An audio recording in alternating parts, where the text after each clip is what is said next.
The last battle. Here we are at chapter 13. How the dwarves refuse to be taken in. There's the picture. Can you see it? Tyrion had thought, or would have thought, if he had had the time to think at all, that they were inside a little thatched stable about 12 feet long and 6 feet wide. In reality, they stood on the grass. The deep blue sky was overhead, and the air which blew gently on their faces was that of a day in early summer.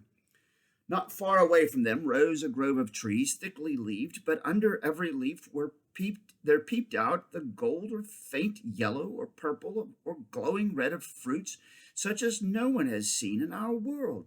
The fruit made Tyrion feel that it must be autumn, but there was something in the feel of the air that told you it could not be later than June. They all moved toward the trees. Everyone raised his hand to pick the fruit he best liked and the look of, and everyone paused for a second. This fruit was so beautiful that each felt, it can't be meant for me. Surely we're not allowed to pluck it. It's all right, said Peter. I know what we're all thinking, but I'm quite sure we needn't. I've a feeling we've got to the country where everything is allowed. Here goes then, said Eustace, and they all began to eat. What was the fruit like? Unfortunately, no one can describe a taste.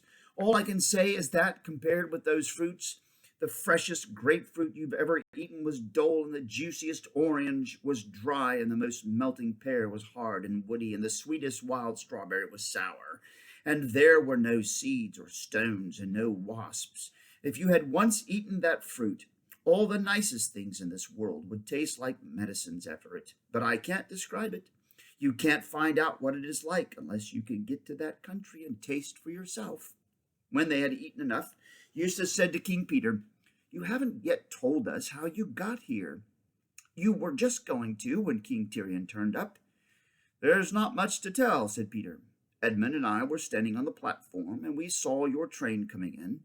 I remember thinking it was taking the bend far too fast, and I remember thinking how funny it was that our people were probably in the same train, though Lucy didn't know about it. Your people, High King, said Tyrion. I mean my father and mother, Edmund's and Lucy's and mine. Why were they? Asked Jill. You don't mean to say they know about Narnia? Oh, no, it had nothing to do with Narnia. They were on their way to Bristol. I'd only heard they were going that morning, but Edmund said they'd bound to be going by that train. Edmund was that sort of person who knows about railways. And what happened then? Said Jill. Well, it's not very easy to describe, is it, Edmund? Said the High King. Not very, said Edmund. It wasn't at all like the other time when we were pulled out of our own world by magic. There was a frightful roar, and something hit me with a bang, but it didn't hurt. And I felt not so much scared as, well, excited. Oh, and this is the one queer thing. I'd had a rather sore knee from a hack at Rugger. I noticed it had suddenly gone, and I felt very light, and then here we were. It was much the same for us in the railway carriage, said the Lord Diggory, wiping the last traces of the fruit from his golden beard. Only, I think you and I, Polly, chiefly felt that we'd been unstiffened. You youngsters won't understand, but we stopped feeling old. Youngsters, indeed, said Jill. I don't believe you two really are much older than we are here. Well, if we aren't, we have been, said the Lady Polly. And what has been happening since you got here? Asked Eustace. Well, said Peter, for a long time, at least I suppose it was a long time, nothing happened. Then the door opened. The door, said Tyrion. Yes, said Peter, the door you came in, or came out, by. Have you forgotten? But where is it? Look, said Peter, and pointed. Tyrion looked and saw the queerest and most ridiculous thing you can imagine. Only a few yards away, clear to be seen in the day sunlight, there stood up a rough wooden door, and round it the framework of the doorway, nothing else, no walls, no roof. He walked towards it, bewildered, and the others followed, watching to see what he would do. He walked round to the other side of the door, but it looked just the same from the other side. He was still in the open air on the summer morning. The door was simply standing up by itself as if it had grown there like a tree. Fair sir, said Tyrion to the High King, this is a great marvel. It is the door you came through with that Calaman 5 minutes ago, said Peter, smiling. But did I not come in out of the wood into the stable? Whereas this seems to be a door leading from nowhere to nowhere. It looks like that if you walk round it, said Peter, but put your eye to that place where there is a crack between two of the planks and look through. Tyrion put his eye to the hole, and at first he could see nothing but blackness. Then, as his eyes grew used to it, he saw the dull red glow of a bonfire that was nearly going out, and above that, in a black sky, stars. Then he could see dark figures moving about or standing between him and the fire, and he could hear them talking, and their voices were like those of the Calormens. So he knew that he was looking out through the stable door into the darkness of Lantern Waste, where he had fought his last battle. The men were discussing whether to go in and look for Rashta Tarkin, but none of them wanted to do that, or to set fire to the stable. He looked round again, and could hardly believe his eyes. There was the blue sky overhead, and grassy country spreading as far as he could see in every direction, and his new friends all round him laughing. It seems then, said Tyrion, smiling himself, that the stable seen from within and the stable seen from without are two different places. Yes, said the Lord Diggory, its inside is bigger than its outside. Yes, said Queen Lucy, in our world too. A stable once had something inside it that was bigger than our whole world. It was the first time she had spoken, and from the thrill in her voice, Tyrion now knew why. She was drinking everything in more deeply than the others. She had been too happy to speak. He wanted to hear her speak again, so he said, Of your courtesy, madam, tell me your whole adventure. After the shock and the noise, said Lucy, we found ourselves here, and we wondered at the door as you did. Then the door opened for the first time. We saw darkness through the doorway when it did, and there came through a big man with a naked sword. We saw by his arms that he was a Calormen. He took his stand beside the door with his sword raised, resting on his shoulder, ready to cut down anyone who came through. We went to him and spoke to him, but we thought he could neither see nor hear us. And he never looked round on the sky and the sunlight and the grass. I think he couldn't see them either. So then we waited a long time. Then we heard the bolt being drawn on the other side of the door, but the man didn't get ready to strike with his sword till he could see who was coming. So we supposed he had been told to strike some and spare others. But at the very moment when the door opened, all of a sudden Tash was there on this side of the door. None of us saw where he came from. And through the door there came a big cat. It gave one look at Tash and ran for its life just in time, for he pounced at it, and the door hit his beak as it was shut. The man could see Tash. He turned very pale and bowed down before the monster, but it vanished. Then we waited a long time again. At last the door opened for the third time, and there came in the young Calormen. I liked him.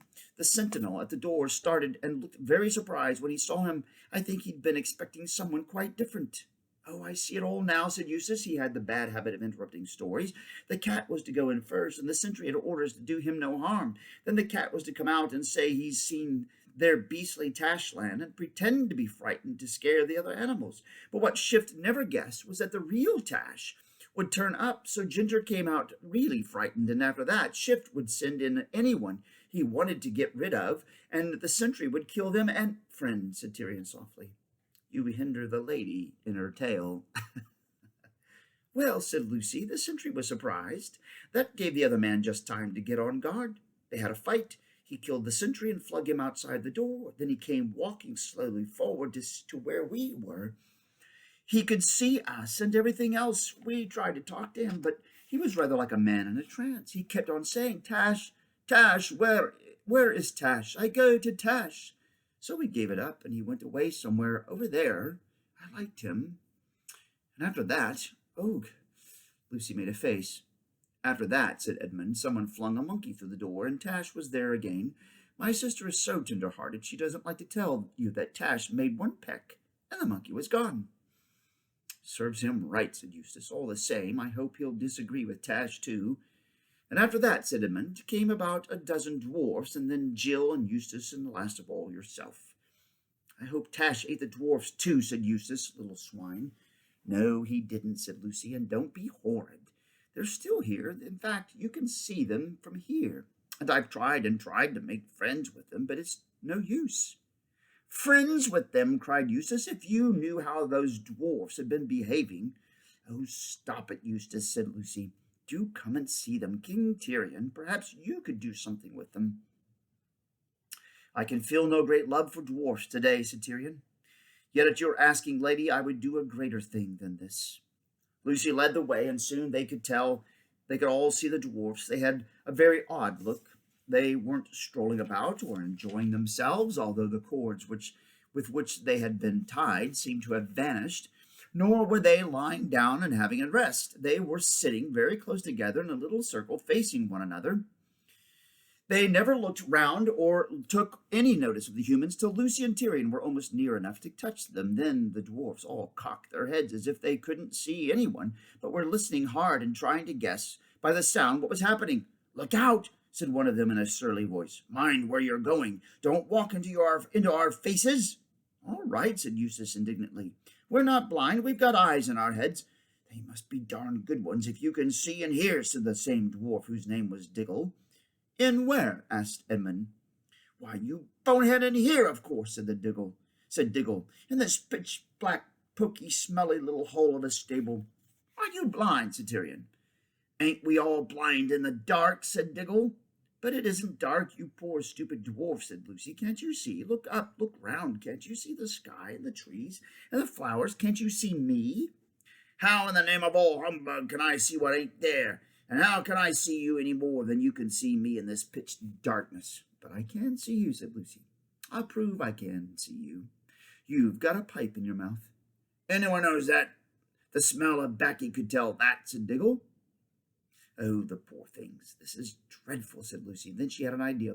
She stooped and picked some wild violets. Listen, dwarf, she said. Even if your eyes are wrong, perhaps your nose is all right. Can you smell that?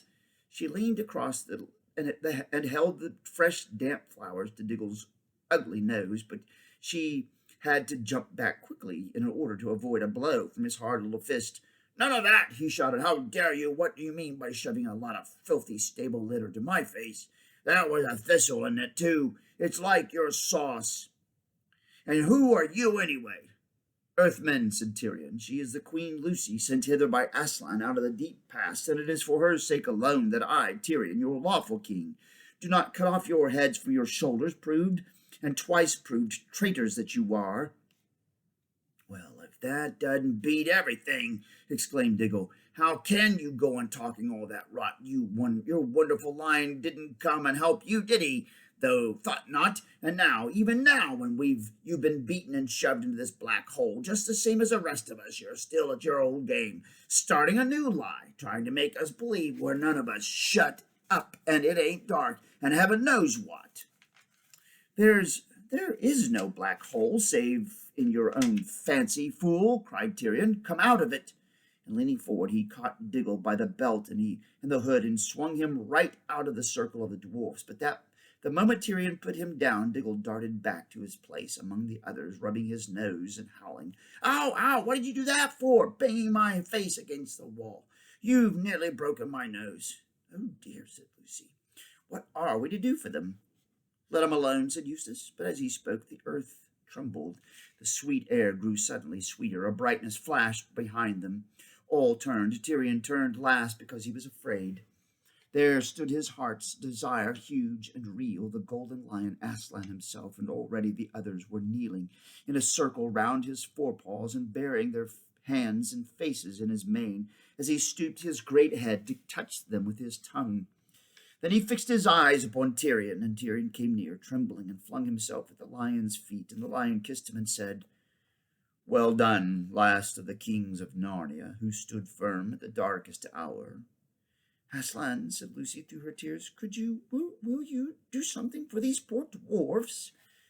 Dearest, said Aslan, I will show you both what I can and what I cannot do.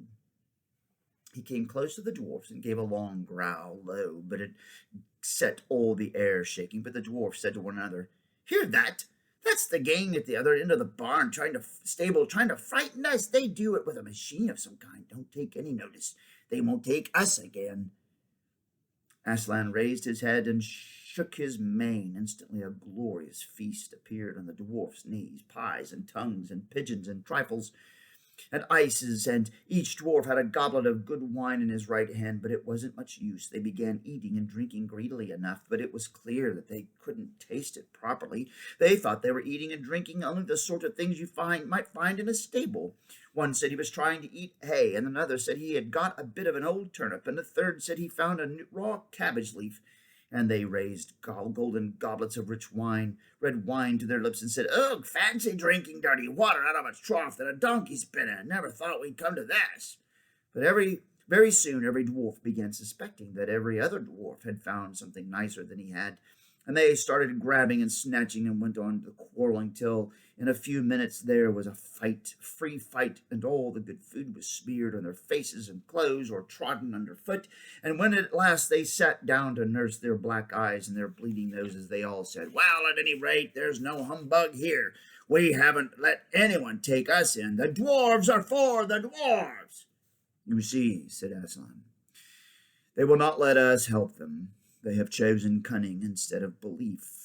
Their prison is only in their own minds, yet they are in that prison and so afraid of being taken in that they cannot be taken out. But come, children, I have other work to do."